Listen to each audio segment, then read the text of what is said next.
आपके लिए कई तरह की मुफीद सहूलतें लेकर आ रहा है। नेचुरल एबिलिटीज़ ही stable, smooth, growing, mature, polish होकर, स्ट्रेंथन होकर सामने आएगी। एक ऐसे एंगल पर है जिस एंगल पर आपकी दिलचस्पी ज़्यादा मनी मेकिंग की तरफ होगी, मटेरियल एडवांटेजेस की तरफ होगी, मल्टीटास्किंग की तरफ होगी।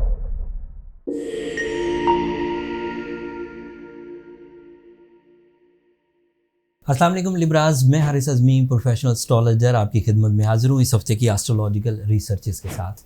मई के आखिरी 2-3 दिन और जून का पहला वीक आपके लिए कई तरह की मुफीद सहूलतें लेकर आ रहा है। अगर आपके पास ज़िंदगी की तब्दीलियों का कोई प्लान है, वेलफेयर के कोई प्लान्स हैं, किसी को हासिल करने के कोई प्लान्स हैं, तो यकीन करिए ये हफ़्ता आपके लिए मुफीद रहेगा। आपका रूलिंग प्लैनेट वीनस आपके 10th एंगल पर, इसके 4 मेजर एडवांटेजेस हैं। एक तो आपकी नेचुरल एबिलिटीज़ ही stable, smooth, growing, mature, polish होकर, स्ट्रेंथन होकर सामने आएगी। नेचुरल एबिलिटी जो भी हो आपकी, आप क्रिएटिव लिब्रा हैं, आप कम्युनिकेटिव लिब्रा हैं, आप हार्ड वर्क करने वाले लिब्रा हैं, बिजनेस से रिलेटेड हैं, आप एम्प्लॉयमेंटशिप से रिलेटेड हैं, आप हाउस वाइफ्स हैं। सो नेचुरल एबिलिटी तो आपको मिलने वाली है। जो आपकी नेचुरल स्किल्स थी वो रीपॉलिश होती हैं when Venus in good form, so ये स्ट्रेंथ मिलती है। दूसरा एडवांटेज, क्योंकि ये एक ऐसे एंगल पर है जिस एंगल पर आपकी दिलचस्पी ज़्यादा मनी मेकिंग की तरफ होगी, मटेरियल एडवांटेजेस की तरफ होगी, मल्टीटास्किंग की तरफ होगी।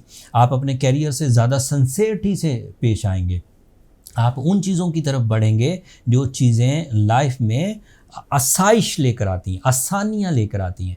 एंड नो डाउट, ये माने या ना माने, बट ज़िंदगी का 60% पार्ट जो है वो आपके लिए आपकी जो मटेरियल स्टेबिलिटी है वो प्रोड्यूस करती है। अगर कोई जॉबलेस लिब्रा है तो दिस इज़ राइट टाइम जब वो अपनी जॉब के लिए कोशिशें तेज़ कर दें तो उनकी जॉब का हसूल मुमकिन हो सकेगा।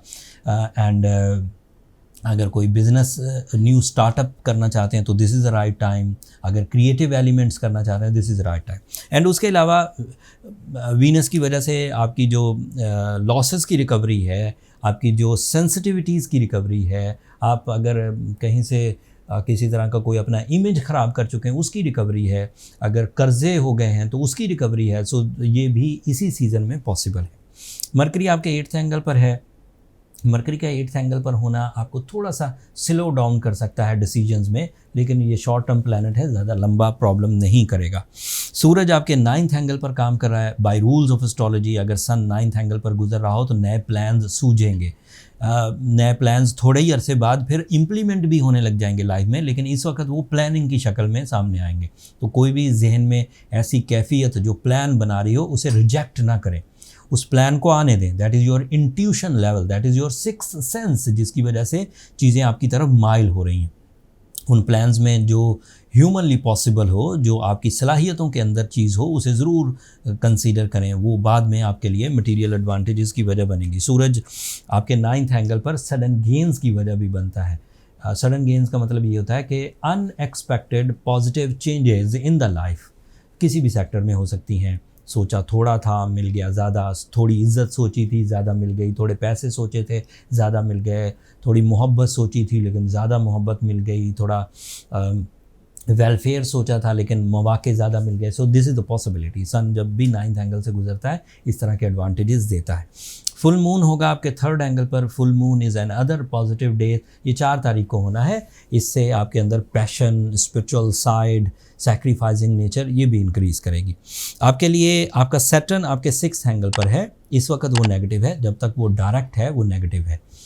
उससे आपकी सेहत पर प्रॉब्लम्स आ सकते हैं, उससे लड़ाई झगड़े के मामलात खड़े हो सकते हैं, non decisive behaviour, wrong plannings, आपकी जो एफर्ट्स हैं वो ज़ाया होना, this is a possibility only. But 17th of June को सैटर्न रेट्रोग्रेड हो जाएगा, तो आपको तकरीबन 4 महीने का रिलीफ मिलेगा। ये सैटर्न के जो डैमेजेस हैं इस साल के लिए 4 महीने के लिए थम जाएंगे। 2023 में इसने एक दफ़ा रेट्रोग्रेड होना था, इस साल उसकी रेट्रोग्रेशन 17 जून से लेकर 4 नवंबर तक है। तो ये जो 120 दिन आपके सामने आएंगे, ये अब आपको रिलीफ देंगे। मैंने इसकी एक तफसीली वीडियो बना दी है सैटर्न रेट्रोग्रेशन के नाम से, उसका लिंक नीचे डिस्क्रिप्शन में दे दूंगा, आप एक नज़र उसे ज़रूर देख लीजिएगा। जुपिटर आपके 8th एंगल पर है, ये थोड़ा कमज़ोर एंगल है जुपिटर का, लेकिन उसके बावजूद अदरवाइज़ प्लानिटरी पोजीशन इतनी ताकतवर है कि अगर कोई लिब्रा अपने मिशंस को, अपने मकासद की तकमील को सिर्फ अपने टैलेंट से ही बुरुए कार लाना चाहे तो ला पाएगा विदाउट एनी हेजिटेशन। डेवलपमेंट्स आएंगी, रिलेशनशिप अचीवमेंट्स आएंगी, पर्सनालिटी अचीवमेंट्स आएंगी, कैरियर अचीवमेंट्स आएंगी, डिसीजन पावर्स आएंगी, एंड इवन आपके लिए जो मार्स है वो भी आपके 11th एंगल पर है, तो ट्रैवलिंग, कंपटिशंस, फिज़िकल स्टेमिना, ये सब चीज़ें भी आपको सपोर्ट करेंगी। सो सादा लफ्ज़ों में देखा जाए तो सिवाय एक सैटर्न के, और जो वो भी 17 तारीख को कवर हो रहा है, you are all on track. अगर आपको इस वक्त ज़िंदगी के किसी भी लेवल का कोई काम करना है, आप अभी प्रैक्टिकल लाइफ में दाखिल होना चाह रहे हैं, शादी करना चाह रहे हैं, दिस इज़ राइट टाइम। अगर आप कोई कारोबार का आगाज़ करना चाह रहे हैं, दिस इज़ राइट टाइम। अगर आप अपनी ट्यूनिंग करना चाह रहे हैं, अपने अंदर ही कुछ तब्दीलियाँ लाना चाह रहे हैं, तो राइट टाइम है। अगर आप किसी राज को पता करने के लिए रिसर्च वर्क करना चाहते हैं तो राइट टाइम है। अगर आपको किसी तरह की क्रिएटिव एलिमेंट्स करनी, कोई नए ट्रेंड सेट करने, किसी फील्ड में नई जिद्दत पैदा करनी, राइट टाइम। आईटी के लोग, आईटी के लिब्रा पीपल बेहतरीन रहेंगे, पॉलिटिशियंस बेहतरीन रहेंगे।